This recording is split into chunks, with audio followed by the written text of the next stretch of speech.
उनका अस्त्र।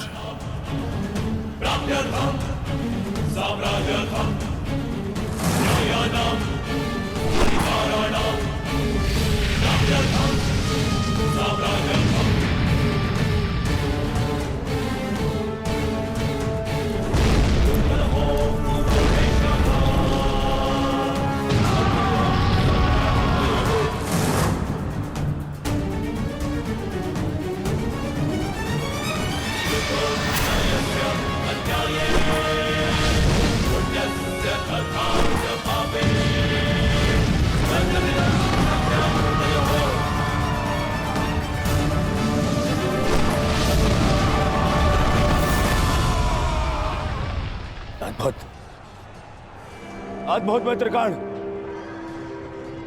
अद्भुत। अपना मार्ग ज्ञात है ना सभी को?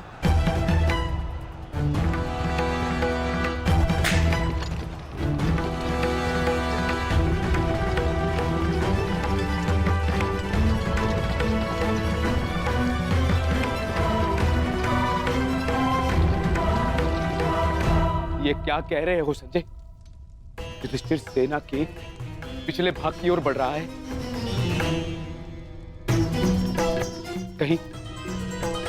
कहीं उसे हमारी रणनीति का भान तो नहीं हो गया? कौरव युधिष्ठिर को बंदी बनाना चाहते हैं? ये तो मुझे ज्ञात नहीं है महाराज, किंतु युवराज दुर्योधन इस बात से बहुत व्यग्र हो रहे हैं।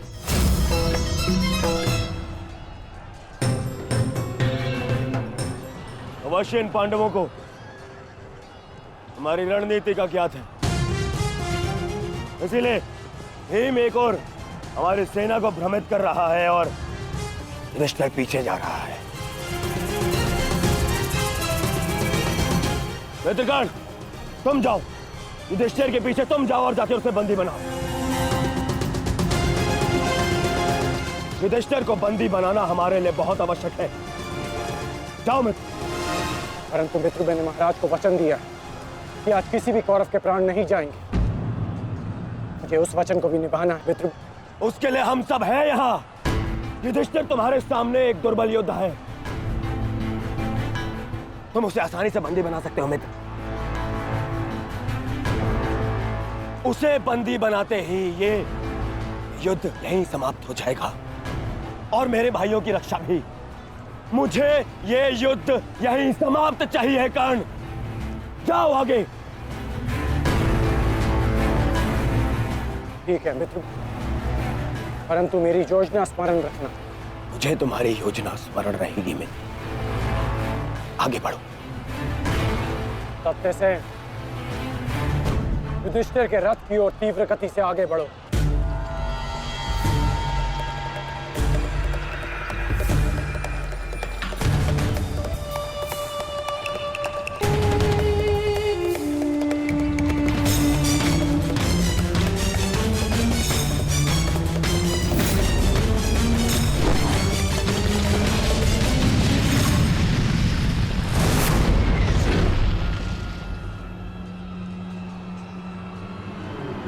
योद्धा शत्रु की ओर आगे बढ़ता है, उससे पीछे नहीं भागता।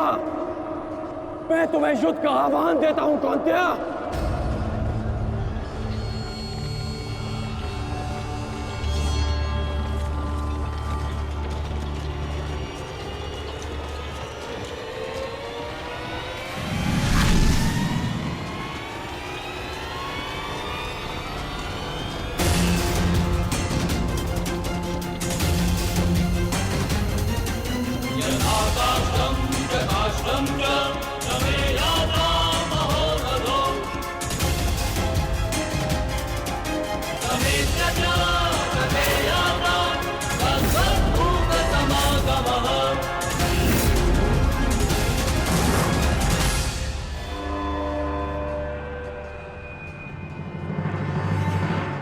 कौंतेय तुम्हारा आवाहन स्वीकार करता है।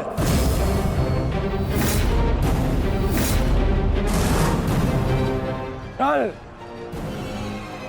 आपने मेरे साथ छल किया माधव। नहीं अंगराज, छल नहीं, ये रणनीति है।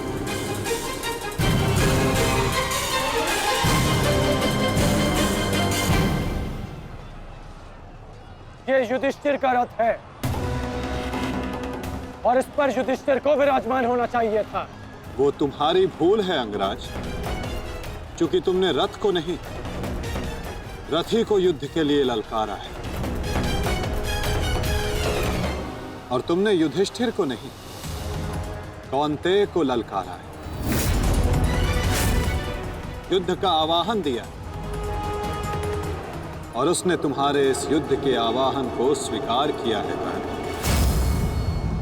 तुम सदैव मुझसे द्वंद्व करने का अवसर ढूंढते रहे हो कर्ण।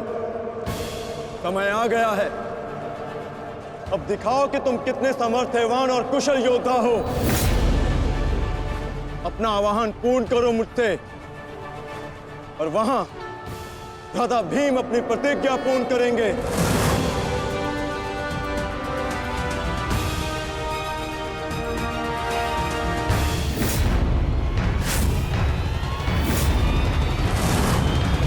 आज मैं 95 कौरवों का अंत कर दूंगा।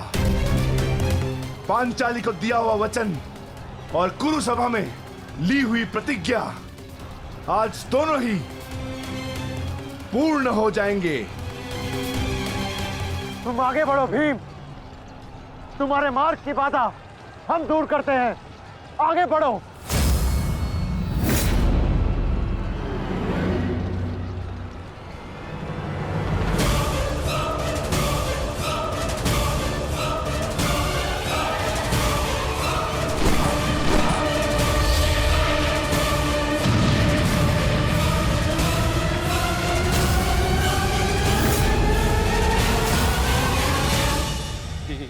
ये क्या कह रहे हो संजय? वहां वासुदेव ने काट से कर्ण को फंसा दिया और यहाँ भीम हमारे व्यू में प्रवेश कर चुका है। शेष तीनों पांडव उसके पीछे हैं। अब कौन बचाएगा मेरे पुत्रों के प्राण? कौन करेगा उनकी रक्षा?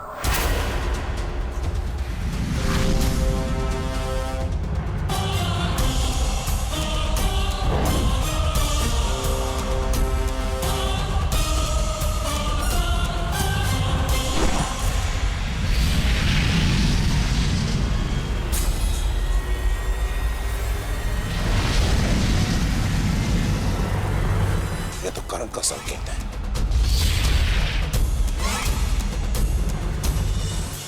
तुम कोई भी संकेत दे लो कर्ण, तुम्हारी सहायता के लिए यहां कोई नहीं आ पाएगा और ना ही मैं तुम्हें कौरवों की रक्षा करने के लिए यहां से जाने दूंगा।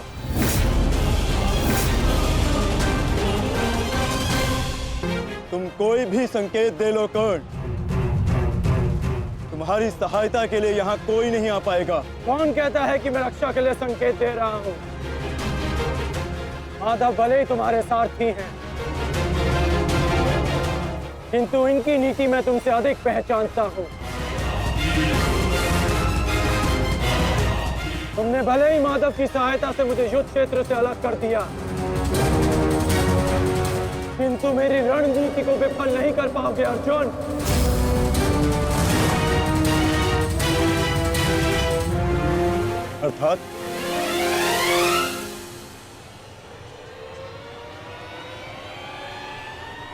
अर्थात मैं तुम्हारी रणनीति में नहीं, तुम मेरी रणनीति में फंसे हो अर्जुन। तुमने मुझे कौरवों से अलग नहीं किया, बल्कि मैंने तुम्हें पांडवों की सहायता से विमुख कर डाला।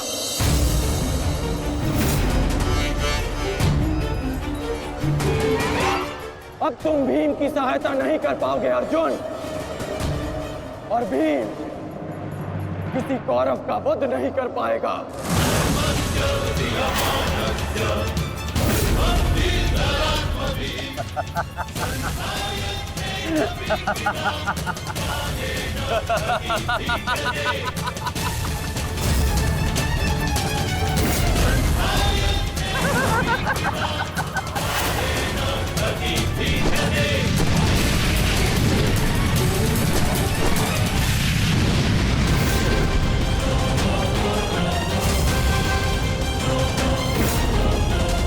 हमारा काल थे मूर्ख भीम, परंतु आज तुम स्वयं अपने काल के जाल में फंस गए। प्रिय भ्राता भीम, अकेले ही 100 कौरवों का वध करने की शपथ ली है ना तुमने? तो अब देखते हैं इस शपथ को पूर्ण करने का सामर्थ्य तुम्हें है भी या नहीं? प्रतिज्ञा पूर्ण करना चाहते थे ना गदाधारी? इस प्रतिज्ञा को पूर्ण करने के लिए तुम्हें अब अगला जन्म लेना होगा, क्योंकि इस जन्म में तुम्हें मरना होगा गदाधारी।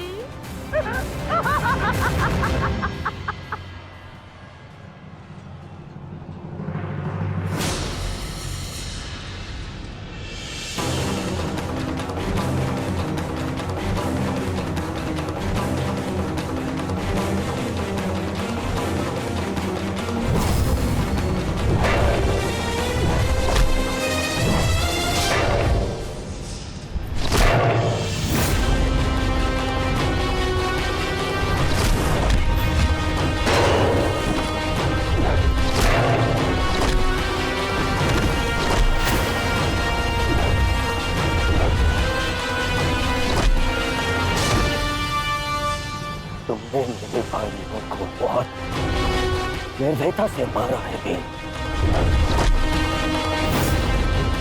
आज मैं तुम्हारे लहू से उनका तर्पण करूंगा। और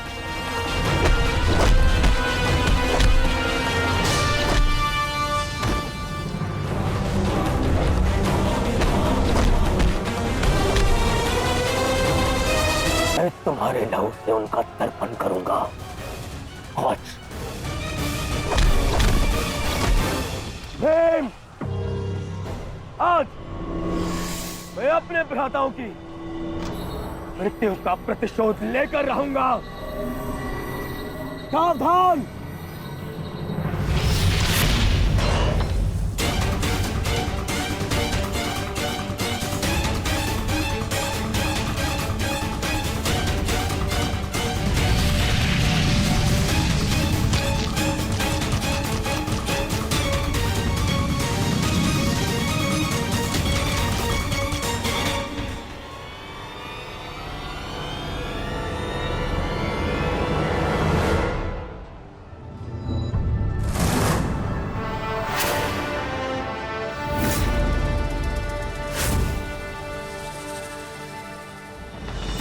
आपका प्रतिशोध पूर्ण हो न हो, परंतु मेरा प्रतिकार आज अवश्य पूर्ण होगा। अभिमन्यु, 2 योद्धाओं के बीच में आना युद्ध नियमों के विरुद्ध। 6 महारथियों ने अकेले ताचरी भीम को घेरा है। नियम तो आपने भंग किया है, तो अब यह अधिकार मुझे भी है।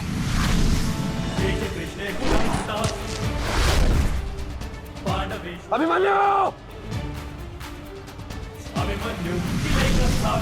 चक्रबंधास्त्र।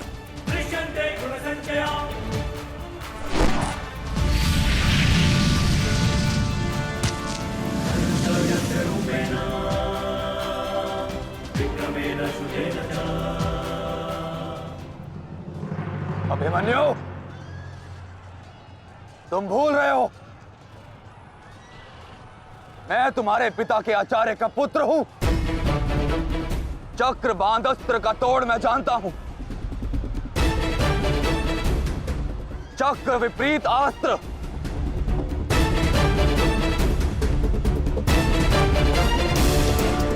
भूल तो आप रहे हैं महारथी।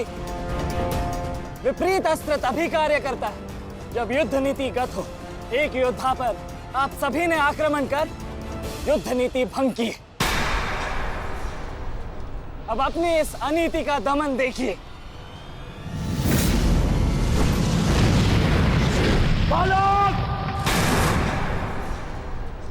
बालक! मेरी शत्रुता तुमसे नहीं है। मेरे मार्ग से हट जाओ, अन्यथा अपने प्राणों से हाथ धो बैठोगे। धो तो आज मैं उस कलंक को दूंगा जो मेरे परिवार के माथे पर है, कि अपने कुलवधु के अपमान का प्रतिकार नहीं कर पाए।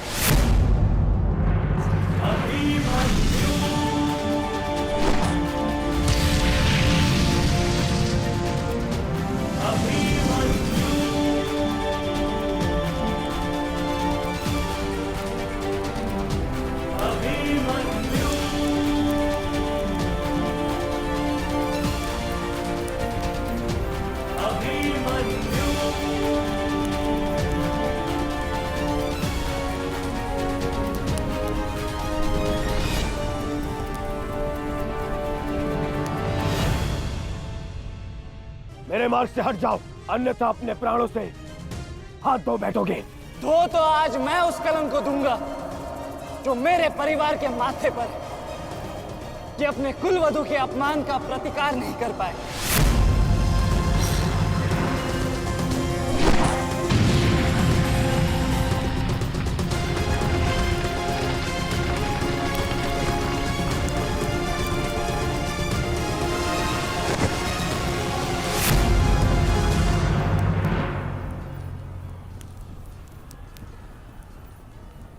अनुभव करो इस ज्वाला को युवराज दुर्योधन। ये वही ज्वाला है जो इतनी वर्षों से मेरी माता के हृदय में धधक रही है।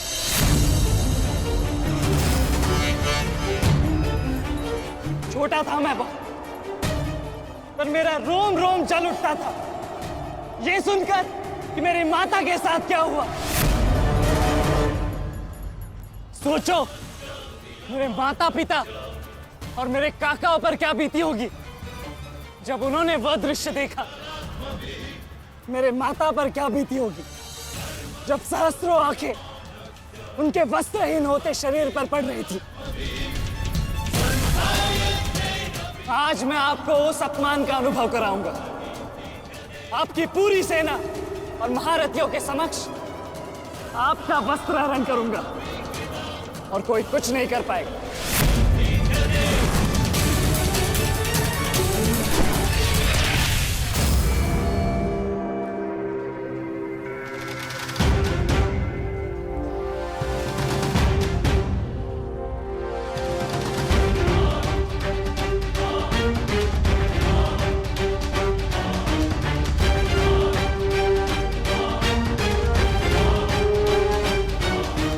अनुभव करो उस अपमान का, अनुभव करो उस वस्त्र हरण से हुए अपमान का जो आप सभी ने किया। नदी जब सीमा तोड़ती है तो बाढ़ आती है। आज आपकी पाप की धारा की बाढ़ में आप स्वयं बह जाएंगे काकाश्री।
आप अपनी शक्ति व्यर्थ कर रहे हैं आचार्य।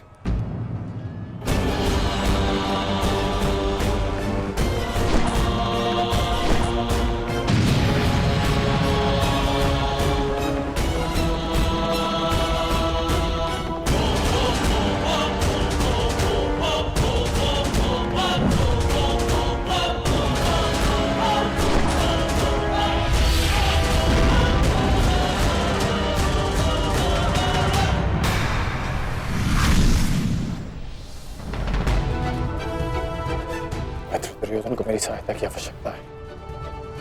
चलो सत्यसेन।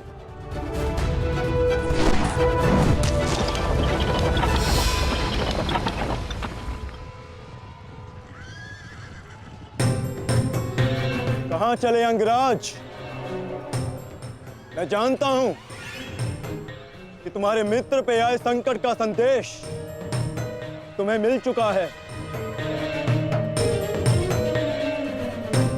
परंतु मैं तुम्हें जाने नहीं दे सकता।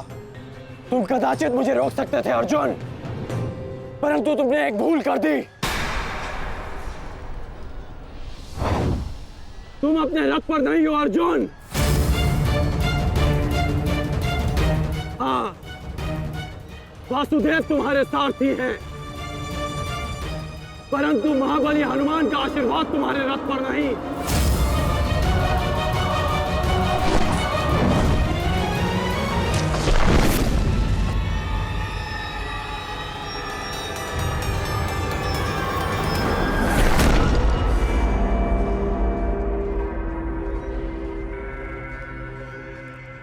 चलो। मैं अभी भी पराजित नहीं हुआ हूं कर्ण। तुम इस प्रकार द्रोण छोड़कर नहीं जा सकते।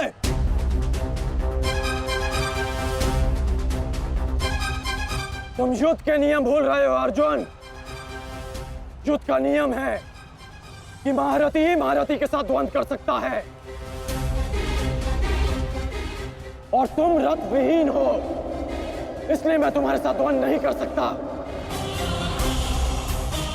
पहले अपने रथ का पहिया सुधारो, फिर आकर मुझे युद्ध का आह्वान देना, क्योंकि परशुराम शिष्य कर्ण नियम तोड़कर युद्ध नहीं करेगा।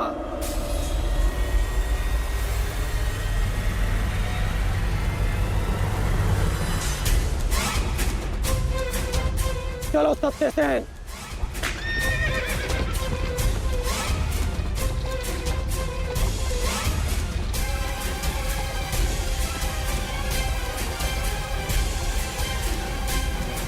अब समझे पार्थ कि मैं कर्ण की प्रशंसा क्यों करता हूं।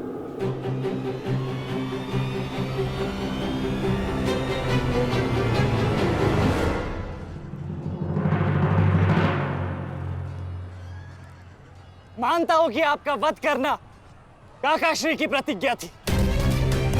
उनकी प्रतिज्ञा को भंग करने का दंड मैं सह लूंगा,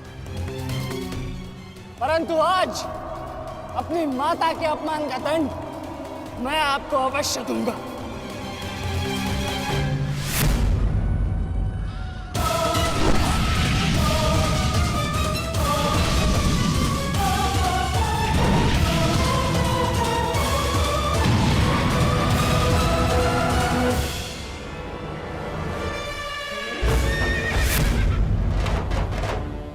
किसी की प्रतिज्ञा टूटे, पर मेरी प्रतिज्ञा नहीं टूटेगी अभिमन्यु।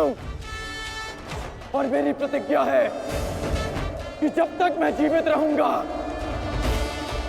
मेरे मित्र के प्राण नहीं जाएंगे।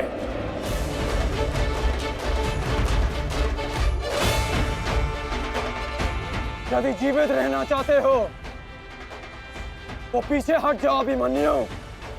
आप भूल रहे हैं अंगराज कि मैं किसका पुत्र हूं। पीछे हटने के बारे में सोच भी नहीं सकता। तो प्रहार सहने के लिए तत्पर रहो।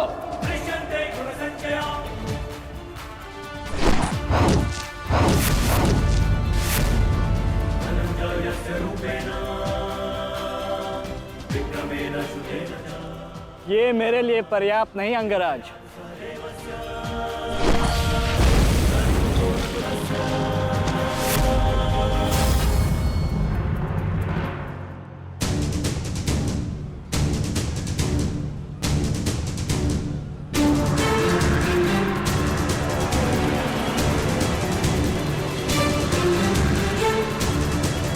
ना मेरे पास बाणों की कमी है और ना प्रहारों की।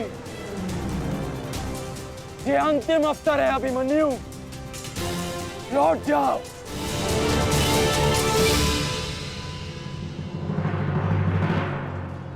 तो मेरे तुनीर में भी उत्तर प्रस्तुत है अंगराज।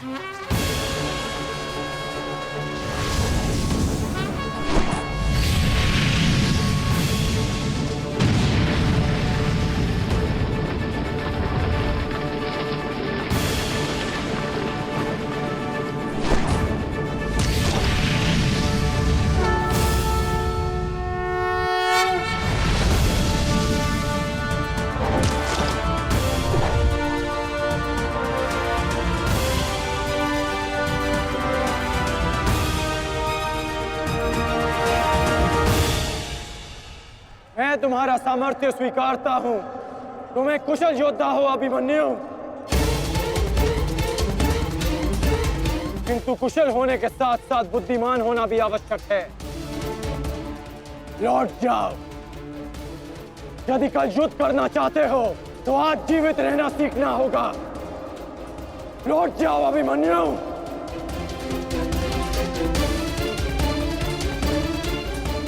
एक योद्धा के लिए आज या कल नहीं होता अंगराज। उसके लिए केवल वो ही पल होता है जिसमें वो मृत्यु के सामने खड़ा होता है। एक वीर योद्धा से सुना था मैं, हे मृत्यु, तैयार यदि तू आने को, प्रसन्न मुखा। द्वार खुला है, तेरा स्वागत, प्रसन्न मुखा।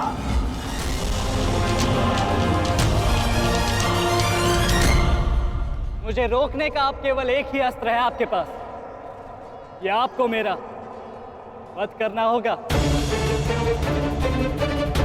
तो लीजिए अंगराज, अपने पुत्र के मृत्यु का प्रतिशोध लीजिए। आपके समक्ष आज वो योद्धा खड़ा है जिसके पिता ने आपके पुत्र का वध किया था। प्रतिकार कीजिए अंगराज, रुके क्यों है? क्योंकि जो पीड़ा मैंने सही, मैं नहीं चाहता कि वो पीड़ा मेरा शत्रु भी सहे। कृष्ण ने अपना विकल्प स्वयं चुना था।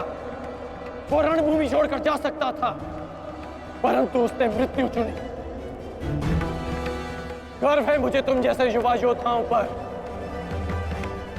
जो अपना कर्तव्य पूर्ण करने के लिए सदैव तत्पर रहते हैं। मैं जानता हूं कि तुम पीछे नहीं हटने वाले अभिमन्यु, परंतु मुझे भी अपना कर्तव्य पूर्ण करना है।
तुम्हें देखकर मुझे अपना बचपन स्मरण हो रहा है। अभी तुम्हारा जीवन आरंभ हुआ है, इसे इस प्रकार व्यर्थ मत करो। मैं आशा करता हूं कि अगली बार जब हम दोनों मिले तो दो शत्रुओं के भांति नहीं, दो वीरों के भांति एक दूसरे के गले में। अभी तुम्हारा जीवन शेष है। जाओ बस।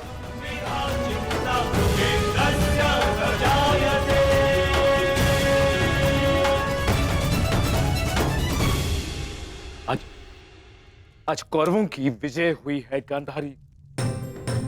पांडवों की एक अक्षुणी सेना को ध्वंस कर दिया है हमने आज।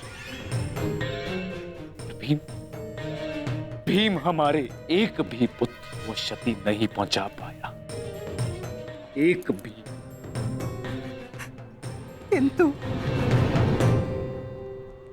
किंतु दुर्योधन का क्या महाराज?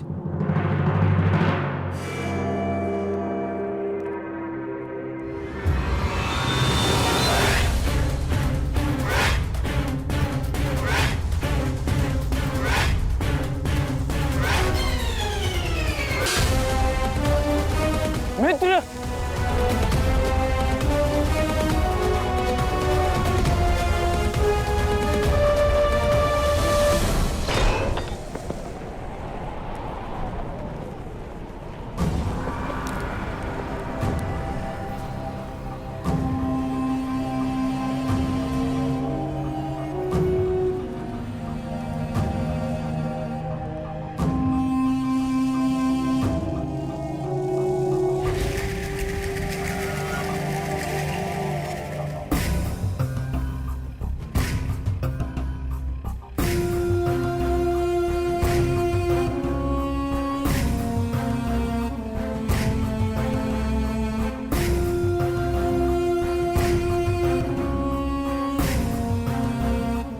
आज मैं आपको उस अपमान का अनुभव कराऊंगा। आपकी पूरी सेना और महारथियों के समक्ष आपका वस्त्रहरण करूंगा। परंतु आज अपनी माता के अपमान का दंड मैं आपको अवश्य दूंगा।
दुर्योधन, रुकिए ज्येष्ठ, ऐसा मत कीजिए। ये क्या कर रहे हैं आप? दुर्योधन, दुर्योधन, ये सब कुछ क्या है? आज के इस युद्ध में हमें विजय मिली है, फिर ये सब कुछ क्यों कर रहे हो तुम? ऐसी विजय जो अपमान की थाली में सजा कर मिले, ऐसी विजय से श्रेयस्कर है कि मृत्यु को पालूं। मेरे जीवन में कभी मेरा इतना अपमान नहीं हुआ है। अब इस जीवन का और कोई मूल्य नहीं। मैंने ये युद्ध संपत्ति के लिए नहीं, अपने हट, अपने सम्मान के लिए बुलाई थी। अब जब सम्मान ही नहीं रहा तो इस विजय का मैं क्या करूंगा? मेरी सेना के सामने विश्व के महानतम योद्धाओं के रहते वो 16 वर्ष का बालक मेरे वस्त्र हरण कर गया और चेतावनी देकर गया है कि युद्ध में जब भी मिलेगा पुनः यही दोहराएगा। अब ये वस्त्र हरित दुर्योधन सम्राट बन भी गया। कैसे अपनी सेना से, अपनी प्रजा से आंख मिला पाऊंगा मैं? इस लज्जा के साथ मैं अब जीवित नहीं रह सकता। नहीं दुर्योधन, देखो अपने क्रोध पर काबू पाओ। देखो विजय हमारे निकट है दुर्योधन, मानो मेरी बात। छोड़िए मुझे मामाश्री, छोड़िए मुझे, अन्यथा इस अग्नि में मैं अपने आप से पहले आपकी आहुति दे दूंगा। छोड़िए मुझे। नहीं। छोड़िए, छोड़िए मुझे।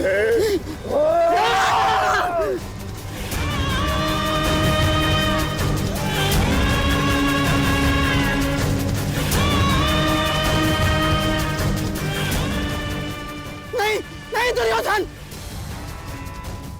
देख क्या रहे हो मूर्खों? कोई रोको इस अनर्थ को।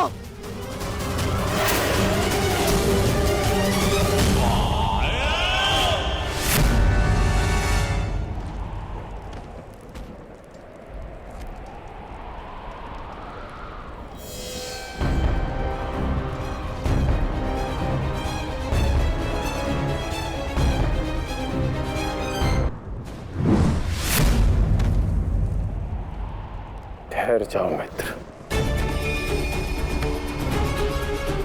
नहीं, अब नहीं।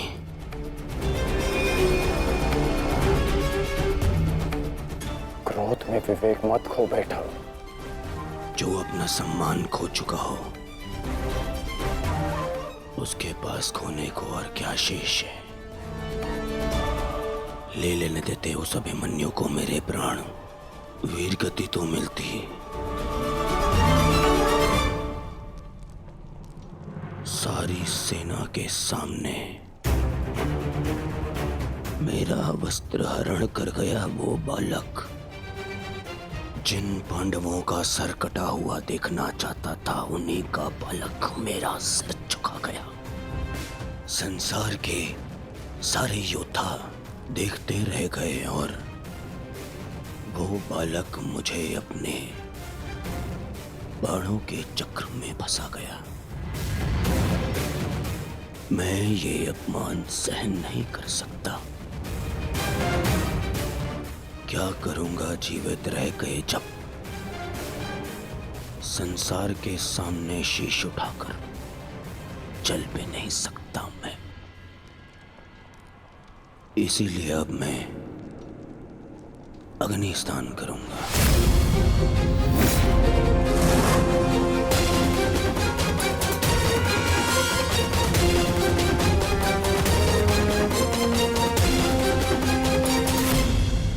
जो अग्नि यहाँ जल रही है, उससे कहीं अधिक अग्नि तुम्हारे पिता के हृदय में जल रही है।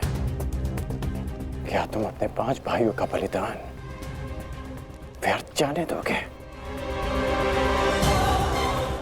क्या अपने पिता को दिया वचन भुला दोगे तुम?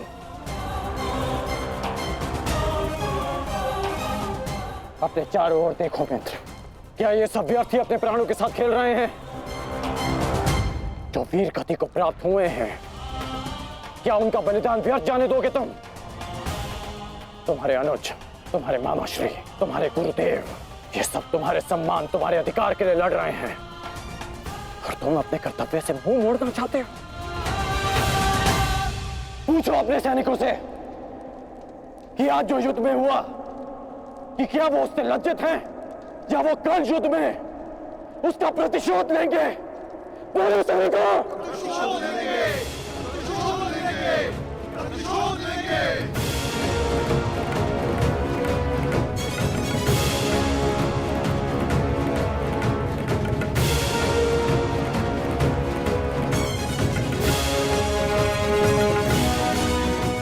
इन सैनिकों का सम्मान मेरे मन में लगी अग्नि को बुझा नहीं सकता मित्र। मैं तुम्हारे लिए सदैव प्रस्तुत हूं मित्र। आदेश दो मुझे, आदेश दो कि क्या चाहिए तुम्हें। तुम्हारी पीड़ा को शांत करने की औषधि क्या है मित्र? बताओ मुझे। मुझे अपने इस अपमान का प्रतिशोध चाहिए। जिसने मेरा मान हरण किया,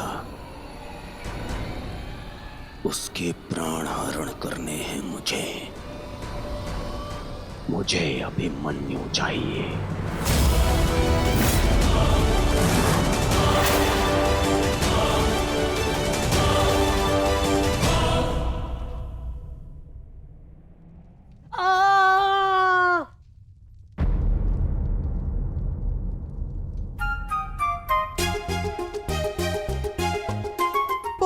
पीड़ा हो रही है ना इन्हें? पीड़ा? अभी तक मैंने इसके घाव को छुआ भी नहीं है। अभिमन्यु तुम्हें सताने के लिए उपक्रम कर रहा है उत्तरा। बहुत बुरे हैं आप। और तुम बहुत डरपोक। एक योद्धा की पत्नी के मन में इतना भय शोभा नहीं देता उत्तरा। ये घाव हमारे लिए आभूषण होते हैं।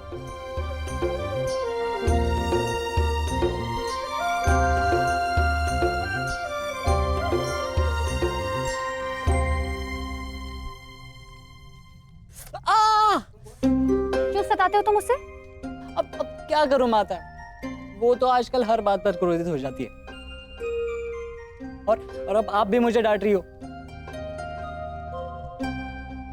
तुम्हें अधिक चोट तो नहीं आई ना पुत्र? नहीं पिताश्री, बल्कि बहुत कुछ सीखने को मिला। सच में अंगराज कर्ण एक महान योद्धा है। उन्हें आपके अतिरिक्त और कोई टक्कर नहीं दे सकता। हाँ पुत्र, परंतु हम दोनों के लक्ष्य और सोच भिन्न है। मुझे तुम पर गर्व है।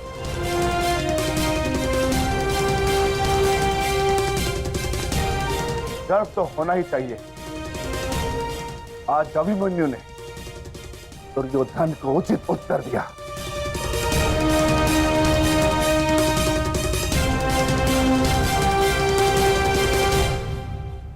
सत्य अभिमन्यु, आज तुमने जो युद्ध भूमि में किया वो अद्भुत था, और मुझे विश्वास है कि कल का दिन इतिहास में तुम्हारा नाम सदैव के लिए अमर कर देगा अभिमन्यु।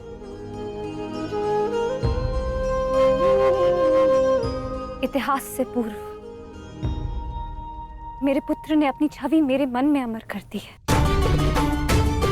14 वर्षों के पश्चात आज पहली बार मन को एक शीतलता पहुंची कि मेरे पुत्र ने मेरे साथ हुए अपमान और अत्याचार का भान उस दुर्योधन को करवाया। मेरी आत्मा को जैसे एक वस्त्र का संबल मिल गया।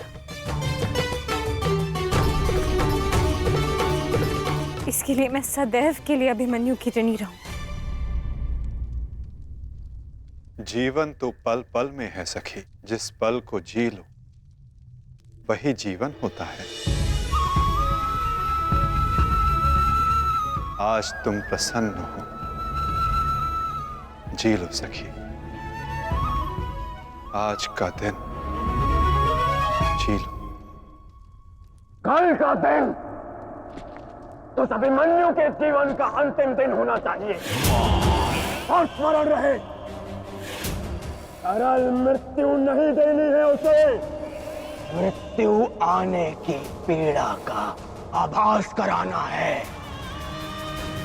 और जब तक वो भूमि पर रेंगता हुआ दया की भीख ना मांगे,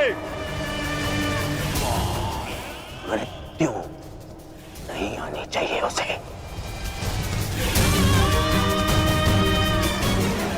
वो मृत्यु मांगेगा और मैं हर पल उसे मृत्यु और जीवन के बीच में झुलाऊंगा। झुलाऊंगा मैं उसे।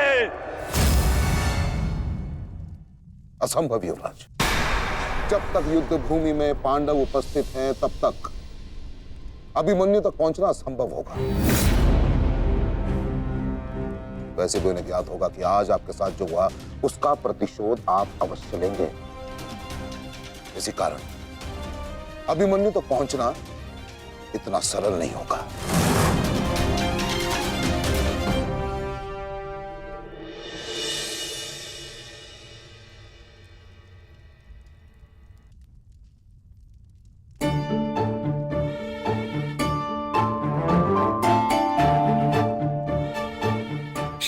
क्षमा कर दो, भूल हो गई बस।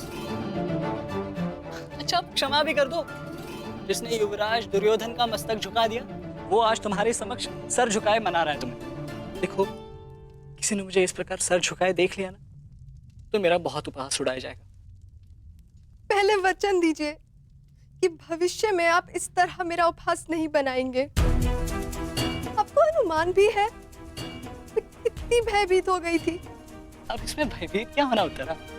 आप नहीं समझेंगे, मुझे आपसे बात ही नहीं करनी। तो ठीक है, मत बात करना, परंतु कल यदि लौटा नहीं ना तो पछताना नहीं कि... दोबारा ऐसे मत बोलना आर्य। भाई खो चुकी हूँ, पति नहीं खो सकती। क्षत्रिय हूँ, अपने अधिकार लेना जानती हूँ। आपको लौटना होगा, क्योंकि इस बार केवल मैं नहीं, आपकी होने वाली संतान भी आपकी प्रतीक्षा करेगी।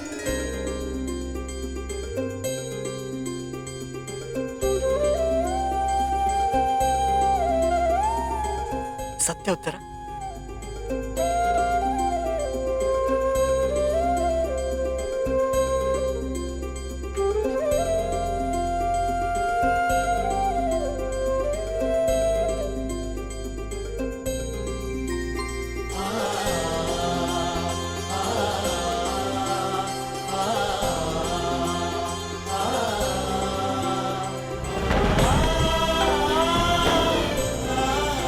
मैं तुम्हें वचन देता हूं उत्तरा, तुम और हमारी संतान सदा मुझ पर गर्वित रहेंगे। जानती हूँ आपकी संतान बहुत भाग्यशाली है, उसे अपने पिता की शौर्य गाथा सुनने को मिलेगी। गाथाएं विजय के साथ होती है उत्तरा, और विजय अभी शेष है। युद्ध शेष रहे या ना रहे, उस अभिमन्यु के प्राण शेष नहीं रहने चाहिए आचार्य। आप सेनापति तीरगत के वीर नरेश शर्मा, मध्य नरेश शैल्य, अश्वत्थामा अंगराज, इतने वीरों के होते हुए भी क्या एक बालक को बंदी बनाया नहीं जा सकता? तुम्हारे प्रतिशोध के लिए केवल कुशल योद्धाओं की नहीं, बल्कि एक उत्तम योजना की आवश्यकता है मेरे होने वाले सम्राट। हमारी सफलता एक उत्तम योजना में छिपी है।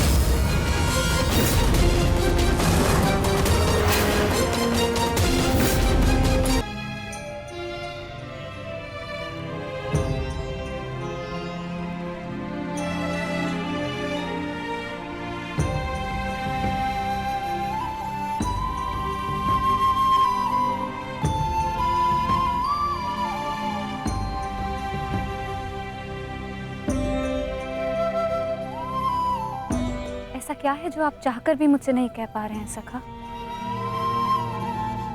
ये रात का अंधकार भी आपके मुख पर आए हुए भाव मुझसे नहीं छुपा सकता। रात्रि के बाद दिन आता है सखी, उसी प्रकार जीवन के पश्चात मृत्यु आती है।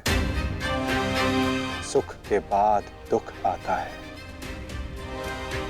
और यही सृष्टि का नियम है। हमें अपने जीवन में सबके लिए तत्पर रहना चाहिए सखी।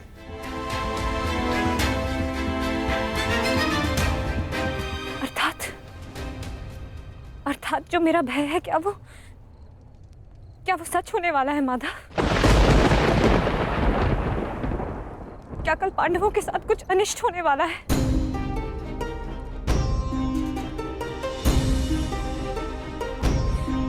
आप तो सब जानते हैं ना सखा। बताइए मुझे।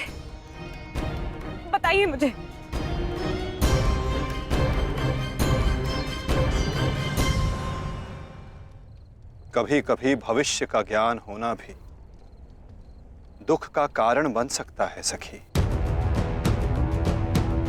यदि समय के अनुसार मनुष्य को सत्य का ज्ञान हो तो वो स्वयं को संभाल सकता है। और आज तुम्हारी प्रसन्नता का दिन है सखी। आज तुम्हारे पुत्र ने तुम्हारे अपमान का प्रतिकार किया है। जाओ सखी, जाकर सो जाओ, क्योंकि जीवन की हर रात्रि सदैव सोने के लिए नहीं होती।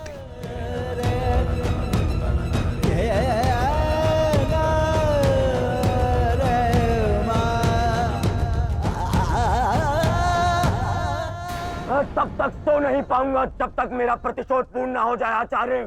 प्रतिशोध की आग में कोई और भी जल रहा है। युवराज दुर्योधन,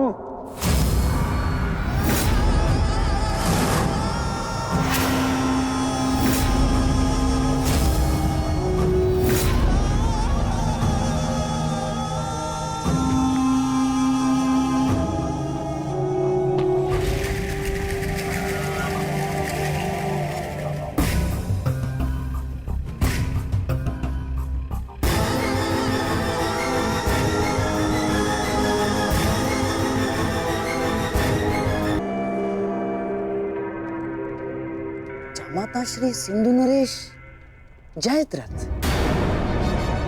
भूल को क्षमा किया जा सकता है, अपराध को नहीं।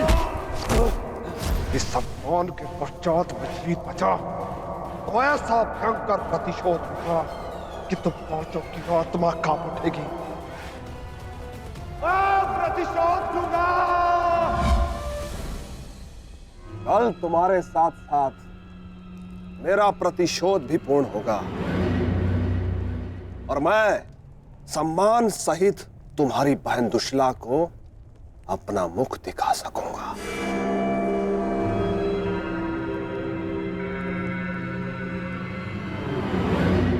इतने समय आप कहाँ थे सिंधु नरेश?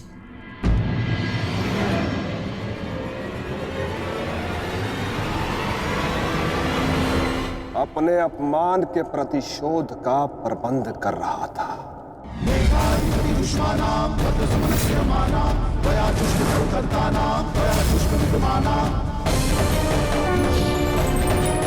पुत्र जयद्रथ, मैं तुम्हारी तपस्या से प्रसन्न हूं।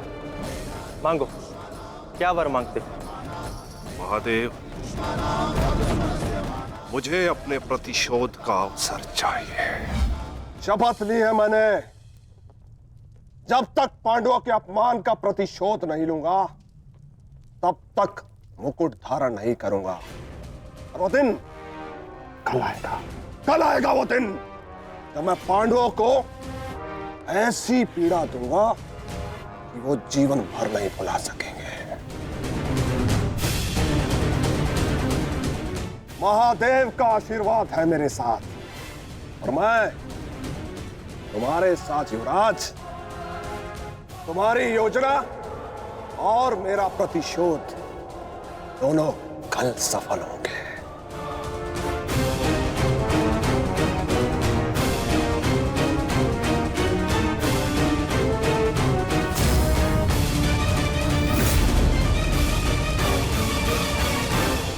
हर हर महादेव, हर हर महादेव।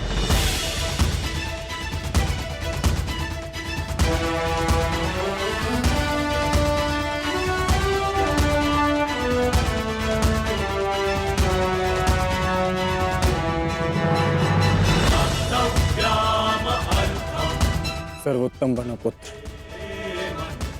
संसार के सभी योद्धाओं में तुम्हें सबसे अधिक कीर्ति प्राप्त हो।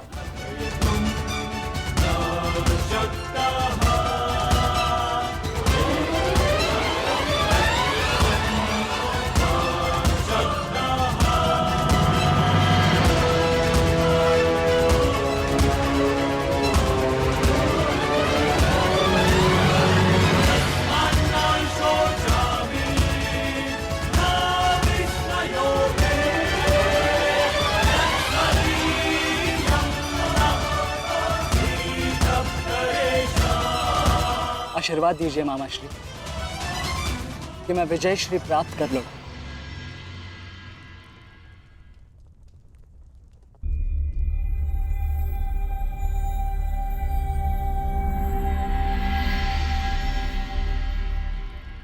विजय तो कायरों को भी प्राप्त होती है पुत्र,